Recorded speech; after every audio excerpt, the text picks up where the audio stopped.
Yo, what's up? What's up? Welcome back to another edition of Proactive Pragmatism, the review. We got my boy Shawn back, so we can, get into the millionaire mind. How you been doing, brother? I'm all good, man. Everything is all right. How you feeling? Hey, you know what?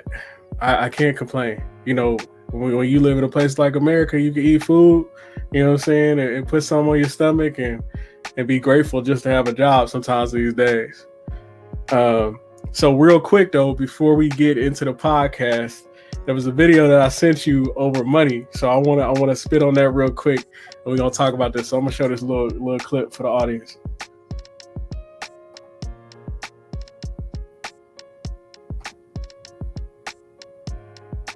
The person that has $236.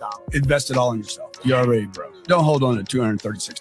Our parents, they taught us to save money. Yeah, This is 100%. stupid. They taught us to buy houses. Both those ideas are for banks. They're not for you. So save your money. The bank benefits, he doesn't. As soon as he puts the money in the bank, whatever the number is, he puts the baby money. They look at it, they're like baby money. What they do is they multiply. How many people can we get to do this? And they take the money and immediately invest it. When I was 21, I was working for Bob Proctor, and I asked him, I said, should I save money? And he said the same thing. No, absolutely not. No. Especially at your age. Don't save anything. Because everybody was trying to tell me, like, oh, you should have a budget. And he's like, no, I still don't mess with budgets. This is fascinating. Really? That was the first time I heard it. The stress that saving at a young age causes versus putting that money to investing into yourself. Now it's like once you have a project that you make $1 million, $500,000 or $250,000, whatever, then you can probably start to maneuver and think about that kind of stuff.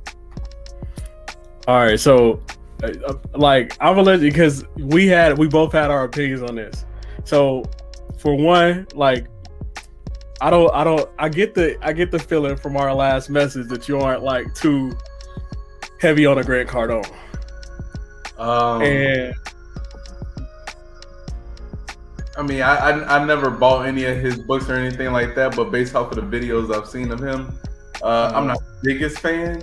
I did watch his EYL video, Earn Your Leisure, and I think he did do a good job then, but he came in my boy Dave Ramsey, and I ain't like that. oh man, got that Ramsey loyalty going on. Nah, I feel it. My stomach was, like my stomach was churning when he was talking about, Dave Ramsey. See, the thing is most people, they're not going to get $1 million to flip it and invest. And so Dave does get you started. And there are certain principles like you and I that don't really tie to those financial principles. So that can also be really, really hard because people lack critical thinking skills. And because they lack critical thinking skills, bro, the advice that they just gave them about not saving that money and not putting it away I feel like it's detrimental to society, and because it's like, okay, yeah, I'm going to take this and flip it. But most people don't have a business plan. They don't know how to start anything. They don't know how to get anything together. And that's not a slight on them. It's just they haven't came across the knowledge or the experience to have the bumps in the road of failing. Because I mean, I don't know if you had this in the community you were, but before I started, paying off debt and doing different things like that, it was riding around, I'm getting it. Riding around, I'm spending it. You know what I'm saying? And so I don't know if you had that same experience in the neighborhoods you came from. No, I was a big saver. You was a big saver? Okay, big saver. So my question is you being a big saver, how did you get into financial trouble with you being a big savior? Because I think that opens up a different wound. I mean, for me being a saver, I never really got into financial trouble because I just always had the money to get out.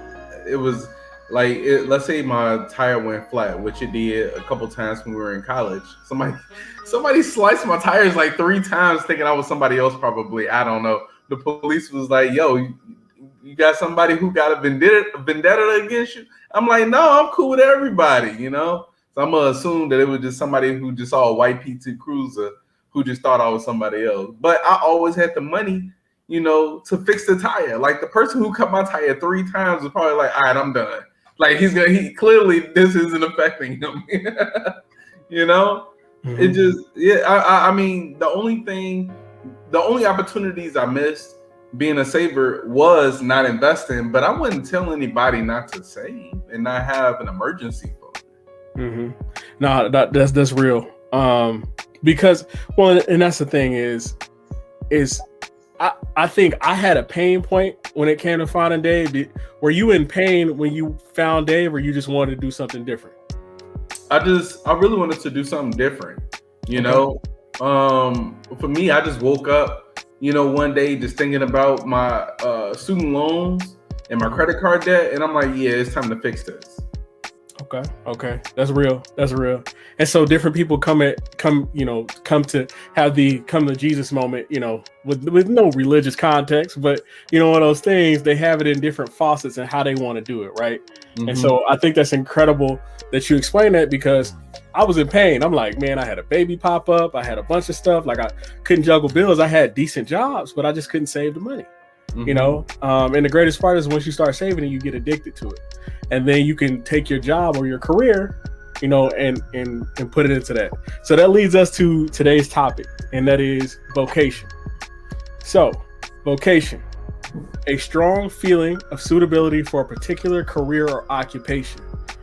When you think vocation, what comes to mind? The definition. But for me, it's teaching. Like, that's what comes to mind. It's what I love doing. Like, I don't see myself really retiring. Like, I joke, with people all the time, especially other teachers, because we'll do like a little pool at the school. We'll all throw in $1 or $2, into like when the lottery get really big, and we all talk about what we gonna do if we win the money. And they all be like, yo, I'm out of here.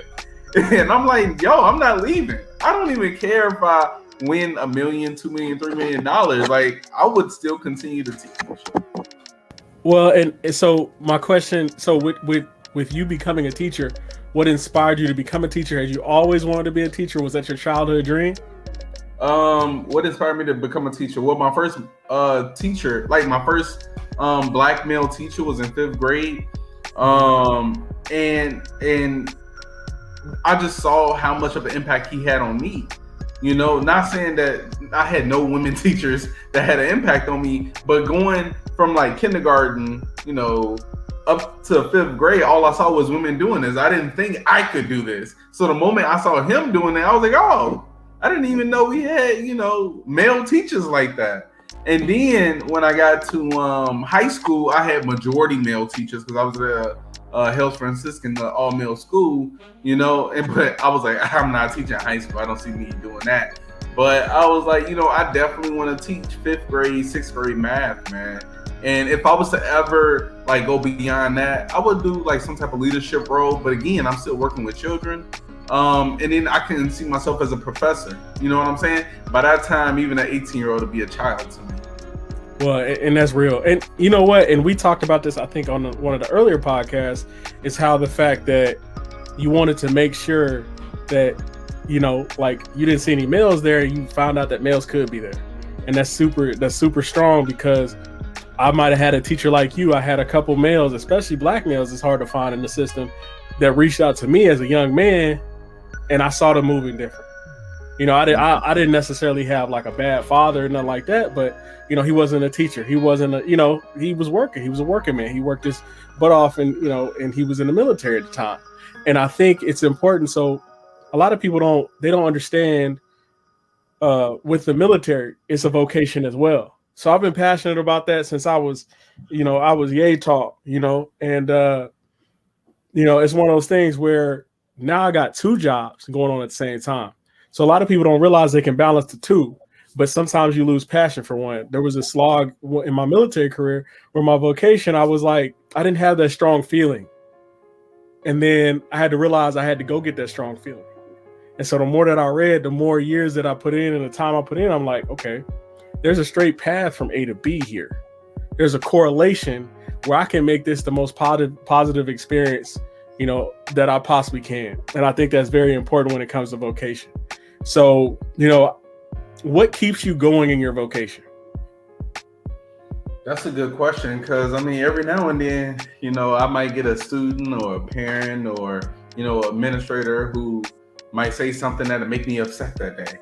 But it's not like everybody is against me. It's not like me against the world. It's just that one particular person at that one particular moment, But when I zoom out of the bigger picture and think of like all of the days that I had a great time doing what I loved, and the students that come to me and say, I appreciate you for teaching me, or the parent that be like, I really appreciate you calling me and us figuring this out, or that principal that say, I'm so glad to have you on my team.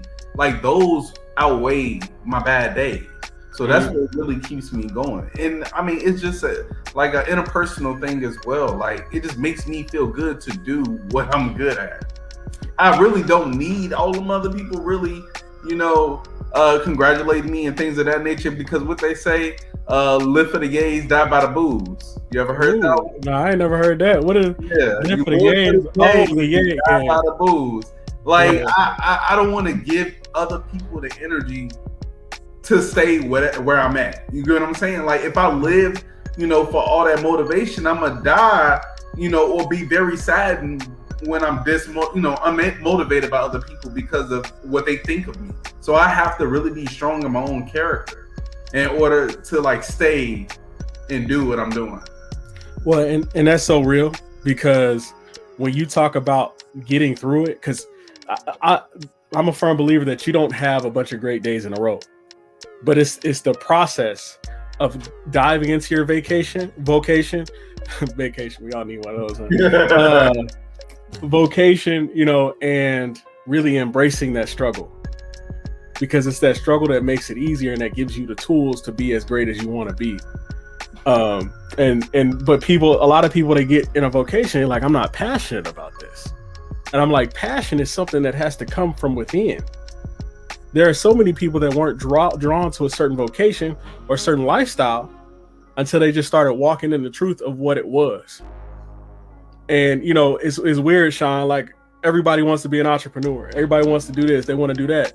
But I'm like, you need to have that passion, that internal drive as well to go do those things. Like with this podcast, I cut a lot of videos. I put a lot of time into it, graphics, all that stuff, software, all that.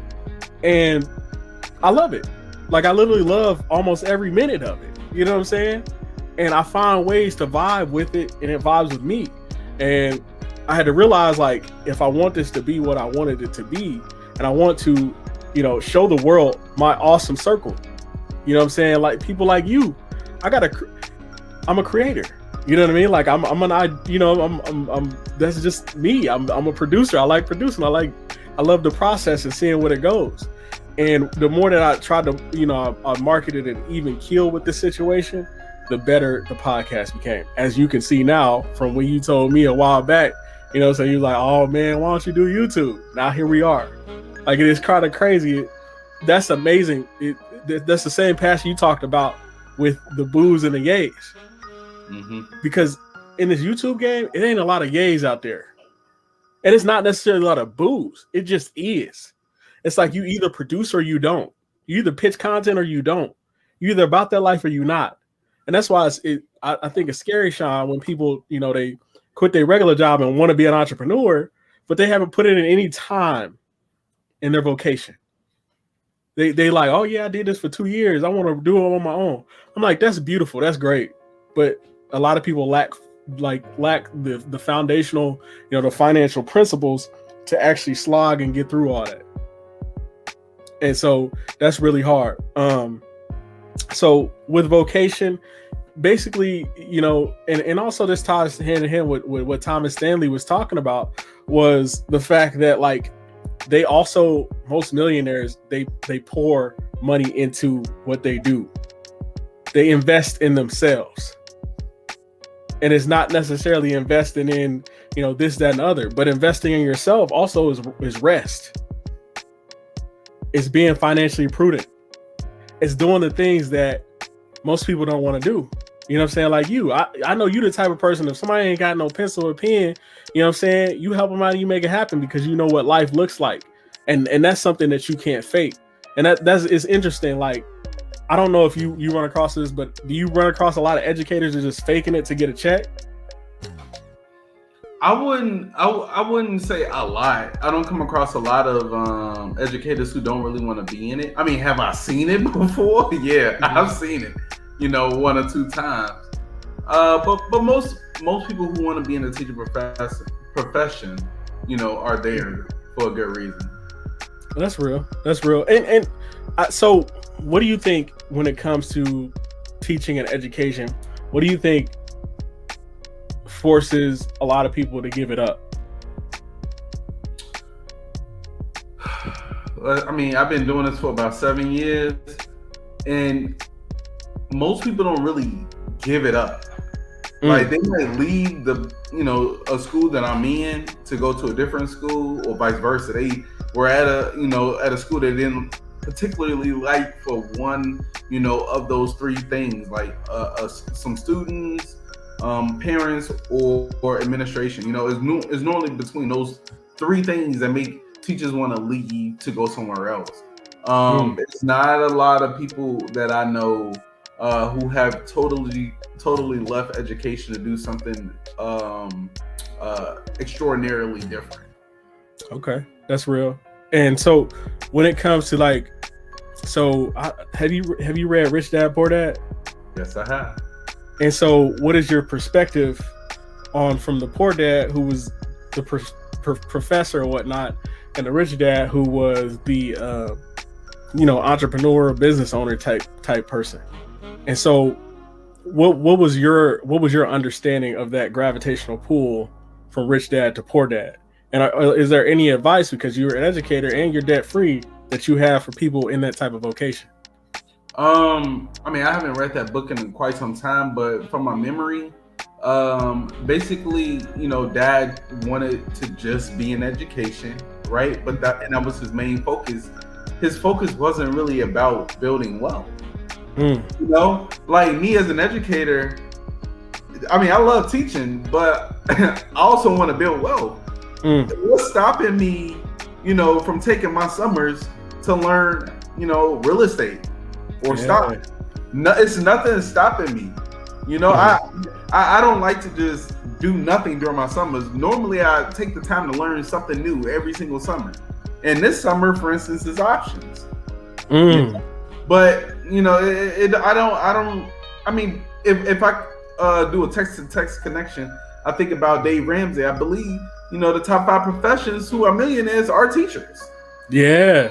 So it depends on what, that mindset is of that particular individual. But, the rich dad and Rich Dad Poor Dad, that was his goal. His goal was to create assets. Right? His goal wasn't to really make money per se, because in chapter 1 we learned that Robert Kiyosaki basically took all the nickels or whatever, and then tried to create money or something. He had took some type of metal and tried to create money, and then that was like counterfeiting, but he didn't know. That was so funny. But yeah, and then we later learned that the rich dad was like, I don't want you to work for money, because that's gonna keep you in the rat race. A paycheck is what keeps you in a rat race. You thinking about that money, right? But if you think about what you want to do and what you love, that's what's gonna keep you in the game. Well, and one thing that you just stressed was intentionality. With your vocation, be intentional. And and it's one of those things where and there's this concept of what is it? Hire slow, fire fast. Yeah. Right. And so it's one of those things. Be very meticulous, to the listeners, about what you go into, and think about how that aligns with your goals 10 years out, 20 years out, 30 years out. Because what a lot of people do, they'll go take out a 30-year mortgage like this, but they won't, go and pick up a vocation like this. And one thing that I've noticed in my industry, especially because you can get some OT hours, because we're short staffed on drivers and package handlers and stuff like that. So you can get like a bunch of OT hours and stuff like that, but people become dependent on it. That's where you have to be intentional with your money. And it's one of those things where I don't remember if it was one of the 48 laws of power, but they talk about, always be willing to walk away if that situation doesn't suit you or doesn't suit your future or your goals. But most people, because they're enslaved by a 9-to-5 and they don't have an actual vocation that is suitable, to a particular career or occupation, they don't stay on track. They decide that everything's gonna be okay, and the boss knows that they have you because you're relying on that dollar. Can I interrupt you right there? Go ahead, do your thing. You low-key made a connection, but you just didn't say it yet. Going back to that video where they said no savings, like don't worry about savings, that's another reason why people aren't able to be comfortable with switching, because they don't have any means. They don't have any money stacked up for 3 to 6 months. You could definitely leave your job and go find something else. Yeah. And if you got your emergency fund, you got a cushion. Yeah, well, and the system knows that, brother. The system knows that they don't have a cushion. The system knows that they can't do anything. And that's why, with a lot of these, I'm very proud of people with their stimulus checks. They decide to go, and do other jobs and figure out what they wanted to do and invest in their craft. Like, I hope everybody becomes an entrepreneur and succeeds. But, there's a very few percentage, because most people, they didn't have the vision before they got the dollar. They didn't fail on their own. They like, I see this money, now I can take it and flip it, which there's nothing wrong with it. But the problem is they don't have the wounds from the process of pursuing said vocation or pursuing said career or switching over, right? And so that makes it tough as well. But that savings thing, that's why like the credit issue is such a big thing in this country, because credit cards, Dave talks about this. I was listening to Dave the other day, and he was talking about how they put millions and millions of dollars in marketing to market to you, just so that, you don't do anything, or, or you don't move out, or you don't advance, because they know they got you hooked on them airline miles. And I ain't saying is anything wrong with it. If you are stable, like there was one, I think Chris Hogan, he had a lady, she was stable, she wasn't in debt, she, did her thing, paid it off, cool. But the problem is you can't sell that to 99% of Americans, because they're a slave to the debt. And so I think we did a good job covering vocation today, brother. And it's a realistic conversation. We want you guys to get a vocation, get a job, and sometimes that vocation will come through an internship. Be okay with doing an internship for free to get you where you need to be. Don't be the knucklehead that throws away the internship because you're stuck in the here and now. If you get your money in your savings right while you're in college, like we messed up, we had a little money that we was getting in college or whatever, but we wasn't saving it and putting it back like that, right? Get some of that money, save it, put it back, and get you a little cushion. Obviously pay off the student loans and stuff, but that cushion will help you go through, endure anyhow, right? Any situation that goes down. So it'll help you get through that internship, so you can set yourself up for success, and you can shake the hands that you need. And so we just really want to stress upon y'all, make sure you got a vocation, make sure you're doing your thing, make sure, that those things are working out for you. And so that's super huge. Shawn, you got anything before we wrap up? Do I have anything before I wrap up? Let me see. I think I wanted to read this quote. Go ahead, brother. On page 209, I was like, I want to read this. Many had something else that helped them select the ideal vocation. Their parents, often during mealtime, discuss stories about economically successful people. Newspapers, magazines, books, and even personal experiences were the sources for these stories. It doesn't take much time to share this type of information with children, and the benefit of teaching them to begin conceptualizing their ideal vocation early in life can be enormous. Well, and that's huge. You know why? Because at that age, people are very, very, kids are very, very, they have a wide imagination. And those developmental years create your later years. It's those years when you little that the parents plant their little, okay, you gravitate to this, you doing this, you doing that. Like as a kid, I used to take all apart my stuff and put it back together. I had a mind for trying to create something new and something different out of basically nothing, because I ain't had no a whole bunch of bionics or nothing like that. I just had the old toys I had, so I'm unscrewing it, trying to put it together, and I didn't realize those things tied to my vocation of being a creator. So that's huge, and I appreciate you sharing that quote, because that goes forward to technology. Now it's not necessarily paper routes and things like that, but you can do a lot with technology. You can do a lot right now. We have So a lot of Americans are obese. So you can do a lot with cutting lawns. You can do a lot with, with you buy a snowblower, it's yours. And you know how bad it sucks to shovel sidewalks? People will pay you good money to do that. And that's powerful, like, because we want people to think outside the box. It ain't got to be a doctor lawyer thing. Because my whole thing is when I get back, I'm gonna try to detail. I'm gonna try to, do all these different ventures that I love and that I'm passionate about. Because when you're passionate and you get turned down, that hurt. It doesn't hurt the same. So, all right. Well, I appreciate you, brother. Until next time, this is another episode of Proactive Pragmatism, the review. I'm Tommy. Shawn. And this is Shawn. We appreciate y'all. Keep tapping in. If you have any questions for the podcast, you can email us at TommyLee@ProPrag.com. That's TommyLee@ProPrag.com. We appreciate y'all.